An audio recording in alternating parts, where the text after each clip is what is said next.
আমাদের মিডিয়ার ভাইদের বলি, বিশেষ করে সোশ্যাল মিডিয়া, আমার একটা ব্যাপার আপনারা ভাইরাল করছেন আমার জীবনে আমার বিরুদ্ধে হয় না। আমি ওত অনুষ্ঠানে গেছিলাম। I was a minister, I have a experience. ওত অনুষ্ঠানে যারা শপথ নেয় ক্যাবিনেট কর্তৃক তারা আগে অবহিত হয়। আমি ক্যাবিনেট কর্তৃক অবহিত হই নাই, জেনেই গেছি আমি ওত নিচ্ছি না, অর্থাৎ আমি সেখানে আমন্ত্রিত অতিথি।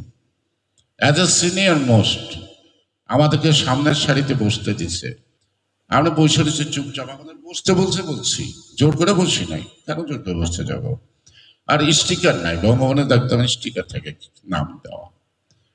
তো কিছুক্ষণ পর প্রটোকল অফিসার, হয় বঙ্গভবন নাই কোনো ভবনের হবে, আমার পিছনের সারিতে, তারা কিন্তু মন্ত্রী, তখন ও লোক জানতো না এরা মন্ত্রী হবে, আইসা বলতো যারা মন্ত্রী তারা সামনে বসেন, যারা মন্ত্রী নন তারা পিছনে যান। তো এই তখন তাদের সাথে তর্ক বিতর্ক হচ্ছে ঘাড়ের উপরে। এক পর্যায়ে সে বলতেছে যে আপনারা যদি এখানে না যান তাহলে আমি এসএসএফ ডাকবো, তার মানে পুলিশের দাঙ্গা করবো। কত বড় ননসেন্স হইলে এরকম একটা অনুষ্ঠানে এই শব্দ ব্যবহার করতে পারে।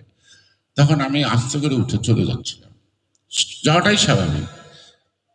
তখন ওরা আমাকে থামাচ্ছিল, সিনিয়র হিসেবে দেখতে এম্বারাসিং, আমরা যে সিন ক্রিয়েট করো না, যাই। আমি পিছনে বসে শুনছি, আর ওই পাগলের বাচ্চায় লেগছে গয়েশ্বরের মন্ত্রী হওয়ার জন্য না হইতে পারে রাগ করে বসে। আরে রাগ করে আসতে হবে কেন? আমি জানো তো আমি মন্ত্রী হব না, আমি জানি, তা আমি না গেলেই তো পারতাম। আমি না গেলে তো কোনো মহাভারত অশুদ্ধ হইতো না। সেই কারণে বলবো মিডিয়ারা স্বাধীন হন, কারো চরিত্র হনন, কারো ইজ্জতে হাত দেওয়া তার সঠিক কাজ না, সঠিক কাজ না। আমি আপনাদেরকে বলে দেখালাম, টিল মাই ডেথ আমি কখনো মন্ত্রী পরিষদে যোগ দেবো না। আপনার তো বলছেন না যে মন্ত্রী না হওয়ার জন্য রাগ করেছি, যে না আসছি, আর যাব না, আর যাব না। আমি পার্লামেন্টের মেম্বার, জনগণের প্রতিনিধি।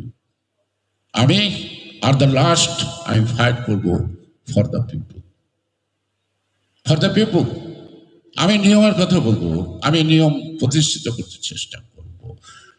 তবে তারা সুখে থাকেন, তো ফালতু কথা লেখার চেষ্টা করবেন না, বলে দিলাম। আমি চেষ্টা করবেন না। আমি কারোর আঘাত দিয়ে কথা বলি না, আমি আস্তে কথা বলি। It does not mean that I am weak person. I have no capacity to protest. Don't think it. This is my last word for everybody. For everybody.